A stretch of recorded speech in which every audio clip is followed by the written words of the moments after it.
हर हर महादेव। आज त्रयोदशी का मंगलवार है। हर महीने की त्रयोदशी तिथि को प्रदोष व्रत किया जाता है। आज का ये प्रदोष व्रत मंगलवार के दिन होने के कारण बेहद महत्वपूर्ण है। मंगलवार के दिन आने वाले प्रदोष व्रत को भौम प्रदोष व्रत कहा जाता है। कहते हैं कि भौम प्रदोष व्रत रखने से भगवान शिव के साथ साथ हनुमान जी की कृपा भी प्राप्त होती है। आइए आपको भौम प्रदोष व्रत की कथा सुनाते हैं। प्राचीन काल की बात है। एक वृद्ध स्त्री थी। वो भगवान शिव और हनुमान जी की परम भक्त थी। उनका एक बेटा था। एक दिन हनुमान जी ने उस बूढ़ी महिला की भक्ति की परीक्षा लेने के लिए साधु का रूप लिया और उस वृद्धा के घर के बाहर जाकर आवाज लगाई, कोई हनुमान भक्त है तो बाहर आए। क्या है कोई हनुमान भक्त जो आकर मेरी सहायता कर सके? साधु के रूप में हनुमान जी इस तरह से आवाज लगाते रहे। जैसे ही उनकी आवाज उस वृद्ध महिला के कानों में पड़ी, वो घर से तुरंत बाहर आ गई और उसने साधु के वेश में हनुमान जी को प्रणाम किया।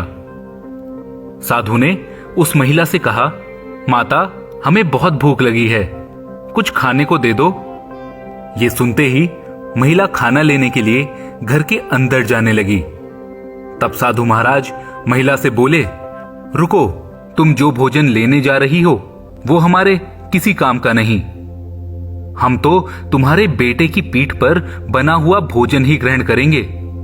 साधु महाराज की ये बात सुनते ही उस वृद्धा को बड़ी हैरानी हुई, लेकिन वो संत भगवान को दुखी नहीं करना चाहती थी। इसीलिए उसने अपने बेटे को बुला लिया और साधु महाराज के हवाले कर दिया। साधु ने उस बेटे को लिटाकर उसकी पीठ पर आग जला दी और फिर उस पर भोजन पकाना आरंभ कर दिया। वृद्धा ये देख न सकी और घर के अंदर लौट गई। थोड़ी देर बाद साधु ने जब भोजन पका लिया तो उसने वृद्धा को आवाज लगाकर बाहर बुलाया। वृद्धा का रो रो कर बुरा हाल था। तब साधु महाराज ने उस वृद्धा से कहा, माता, अपने बेटे को आवाज तो लगाओ, मैं उसके साथ ही भोजन करूंगा। यह सुनकर वृद्धा फूट फूट कर रोने लगी, क्योंकि भोजन बनाने के लिए उसने खुद ही तो अपने बेटे को साधु महाराज के हवाले किया था।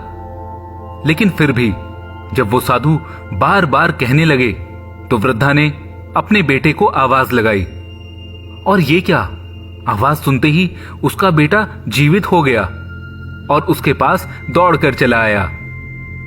ये देखकर वो समझ गई कि ये साधु कोई आम साधु नहीं है। और तब हनुमान जी ने अपने स्वरूप में आकर उस वृद्धा और उसके पुत्र को आशीर्वाद दिया। तभी से भौम प्रदोष व्रत को बहुत प्रभावशाली माना जाता है। आज किए गए इस भौम प्रदोष व्रत से मंगल ग्रह के सभी प्रकोप दूर होते हैं और भगवान शिव के साथ हनुमान जी की कृपा भी बरसती है। जय बजरंगबली।